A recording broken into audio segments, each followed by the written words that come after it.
지금 글로벌 금융시장에 복합적인 신호가 움직이고 있습니다.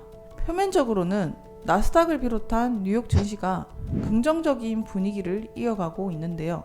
틱톡 매각 문제와 관련해서 미중 간의 합의안의 마련 소식이 전해지면서 이 불확실성이 다소 완화가 되었고 투자 심리도 개선되고 있는 상황입니다. 기술주 중심의 시장은 이 소식에 환영의 반응을 보였고 단기적으로 상승 모멘텀을 이어나가고 있죠. 한창 분위기 좋은 와중에 엔비디아는 다소 주춤한 모습을 보이고 있습니다. 왜 그럴까요? 엔비디아를 둘러싼 불확실성이 다시 고개를 들고 있는 것인데요. 중국 정부가 엔비디아의 멜라녹스 인수 당시에 합병 조건 위반을 이유로 추가 조사를 개시한다고 발표했기 때문입니다. 문제의 핵심은 단순합니다. 당시 중국은 엔비디아에게 조건을 달았습니다. 중국 시장에 GPU 가속기와 네트워크 장비를 지속적으로 공급하라는 것이었죠. 하지만 엔비디아는 미국 정부의 수출 통제에 따라 중국 공급을 제한했고요. 이 부분을 중국은 합의 불이행으로 규정한 것입니다. 즉, 단순한 기술 공급 문제가 아니라 미중 간의 전략 경쟁의 연장선에서 나온 조치라는 점이 중요합니다. 그렇다면 이 사안이 실제로 엔비디아에 얼마나 영향을 미치게 될까요? 현재 단계를 살펴보는 것이 중요한데요. 지금은 추가 조사 개시에 있습니다. 법적 판결이나 제재 확정까지는 아직 가지 않았다라고 볼 수 있는 것이고요. 즉, 불확실성을 던지는 심리전 성격이 강한 구간이다라고 볼 수가 있는 거죠.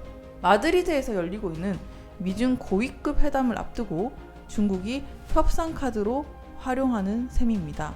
반면 미국은 중국 기업 제재, 아날로그 반도체, 반덤핑 조사 맞불을 맞대응을 이어가고 있어서 본격적인 합의까지는 갈 길이 멀다고 보고 있고요. 따라서 지금은 단순 뉴스에 따른 단기 충격 구간이 아닌가라고 볼 수 있겠습니다. 그래서 중요한 점은 중국의 GPU 수요는 여전히 막대하고요. 엔비디아가 중국 시장을 완전히 포기하기 어려운 만큼 협상의 여지가 남아있다라는 것도 사실이죠. 그런데 이 와중에 트럼프는요, 영국 방문과 맞물려 있다라는 소식에서 또 희망을 얻을 수 있을 것 같은데요. 엔비디아, 오픈 AI, 코어위브, 영국의 수십억 달러의 규모 데이터 센터를 발표할 예정입니다. 이 장면은 굉장히 전략적이라고 보고 있는데요. 한쪽에서는 중국 리스크가 부각되고 있지만 다른 한쪽에서는 서방 동맹권의 공급망 재편과 인프라 확충으로 대응하고 있다라는 것입니다.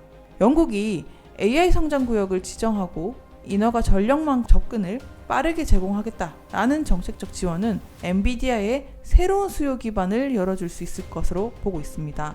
다시 말해 중국이 봉쇄해오는 문을 서방 시장에서 새로운 성장 기회로 돌파하려는 의도가 아닌가라고 보고 있는데요. 따라서 이번 사태는 엔비디아 주가의 단기 흔들기로 보여집니다. 오히려 이런 하방 압력에도 버티는 엔비디아의 주가를 보면서 조만간 있을 영국 데이터 센터 소식, 트럼프가 좋은 소식으로 가져올지도 모르겠다 생각을 해봅니다. 여론이 들끓는 이 시점, 이렇게 좋은 나스닥 분위기를 트럼프 입장에서도 좋은 이슈로 끌고 가지 않을까.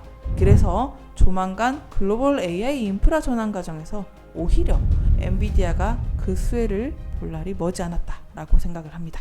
감사합니다.